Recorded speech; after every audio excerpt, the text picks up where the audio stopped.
ఈ రోజు ఈ వీడియోలో శివం బజే అనే సినిమా గురించి మాట్లాడుకుందాం.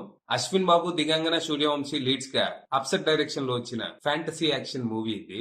ఈ సినిమా స్టోరీ ఏంటి, దాని మీద నా ఒపీనియన్ ఏంటి అనేది ఇప్పుడు తెలుసుకుందాం పదండి. ముందుగా ఈ సినిమా స్టోరీ ఏంటంటే, ఈ సినిమాలో మన హీరో చందు ఓ బ్యాంకులో లోన్ రికవరీ ఏజెంట్ గా పనిచేస్తూ ఉంటాడు.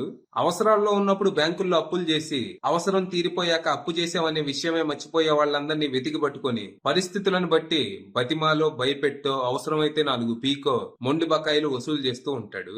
అలా ఒకసారి మనోడు ఈ లోన్ రికవరీ విషయంలో కొంతమంది రౌడీలతో గొడవ పెట్టుకుంటాడు. ఆ గొడవల్లో తన కంటి చూపు పోతుంది. తర్వాత డాక్టర్లు ఆపరేషన్ చేసి వేరే ఎవరో కళ్ళు మనోడికి పెడతారు. కానీ ఆపరేషన్ అయిన దగ్గర నుంచి మన హీరోకి ఏవేవో విజన్స్ వస్తూ ఉంటాయి. ఎవరో ఎవరినో చంపుతున్నట్టు, ఏదో పెద్ద ప్రమాదం ముంచుకు రాబోతున్నట్టు, ఇలా ఏవేవో వింత వింత విజన్స్ వస్తూ ఉంటాయి. దాంతో అసలు ఆ కళ్ళు ఎవరివా అని ఎంక్వైరీ చేస్తే మనోడికి దిమ్మ తిరిగే విషయం తెలుస్తుంది. తన కళ్ళకి ప్రస్తుతం సిటీలో జరుగుతున్న వరుస హత్యలకి మధ్య ఓ లింక్ బయటపడుతుంది. అలాగే దేశంలో ఉగ్రవాదులు చేయబోతున్న విధ్వంసానికి కూడా ఓ లింక్ బయటపడుతుంది. మరి అసలు ఆ కళ్ళు ఎవరివి, ఆ కళ్ళకి సిటీలో జరుగుతున్న హత్యలకి మధ్య లింక్ ఏంటి, ఆ హత్యలు చేస్తుంది ఎవరు, ఎందుకు, పోలీస్ ఇన్వెస్టిగేషన్ పరిస్థితి ఏంటి, మధ్యలో ఇందులోకి ఉగ్రవాదులు ఎలా వచ్చారు, వాళ్ళ ప్లాన్ ఏంటి, చివరికి ఏమైంది అనేది మీరు సినిమా చూసి తెలుసుకోవాలి. ఇక ఈ సినిమా అట్టట్టా ఉంది. దానికి ప్రధాన కారణం this movie suffers from identity crisis. అంటే అసలు ఈ సినిమా జాన్రా ఏంటి, దీని టోన్ ఏంటి అనేది మనకు ఒక పట్టాన అర్థం కాదు. ఈ సినిమాలో fantasy elements, murder mystery, espionage, medical mafia, ఉగ్రవాదం అంటూ రకరకాల ఎలిమెంట్స్ ఉంటాయి. వీటన్నిటిని కలిపి ఒక మాస్ మసాలా ఎంటర్టైనర్ తీయాలని ప్రయత్నించారు గాని అది అంతగా వర్కౌట్ కాలేదు. విడివిడిగా చూసుకుంటే కొన్ని ప్లాట్ పాయింట్స్ బానే ఉన్నాయి. ముఖ్యంగా చైనా, పాకిస్తాన్ కలిసి ఇండియాను అంతం చేయడానికి వేసే ప్లాన్ చాలా ఇంట్రెస్టింగ్ ఉంది. దీంతో ఒక మంచి ఎస్పియనాజ్ స్పై థ్రిల్లర్ తీసుండొచ్చు. కానీ సినిమాలో ఇంకా చాలా ఎలిమెంట్స్ ఉండటంతో దీన్ని ఫుల్ గా ఎక్స్ప్లోర్ చేయడానికి టైం దొరకల. ఇక సినిమాలో ఉన్న ఫ్యాంటసీ ఎలిమెంట్స్ పేపర్ మీద బానే ఉండుంటాయి గానీ స్క్రీన్ మీదకి వచ్చేసరికి మాత్రం కొన్ని చోట్ల చాలా సిల్లీగా అనిపించాయి. దీనికి ఇచ్చిన ఎమోషనల్ టచ్ కూడా పెద్దగా వర్కౌట్ కాలేదు.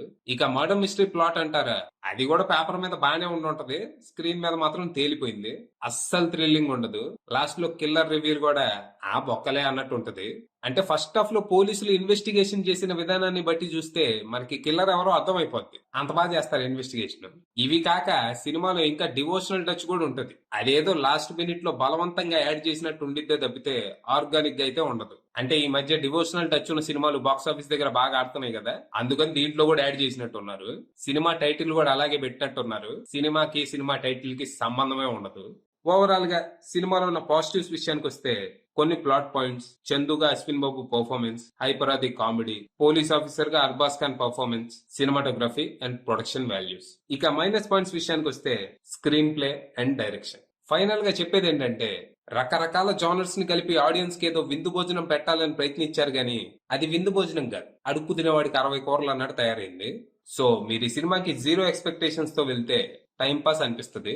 ఏదైనా ఎక్స్పెక్టేషన్స్ పెట్టుకొని వెళ్తే మాత్రం వాట్ ఏ మెస్ అనిపిస్తుంది. అది విషయం. అలా ఒకసారి మనోడి లోన్ లిక అలా ఒకసారి మనోడి లోన్ అలా ఒకసారి మనోడి లోన్ అలా ఒకసారి మనోడు ఈ లోన్ రికవరీ విషయంలో కొంతమంది రౌడీలతో గొడవ పెట్టుకుంటాడు.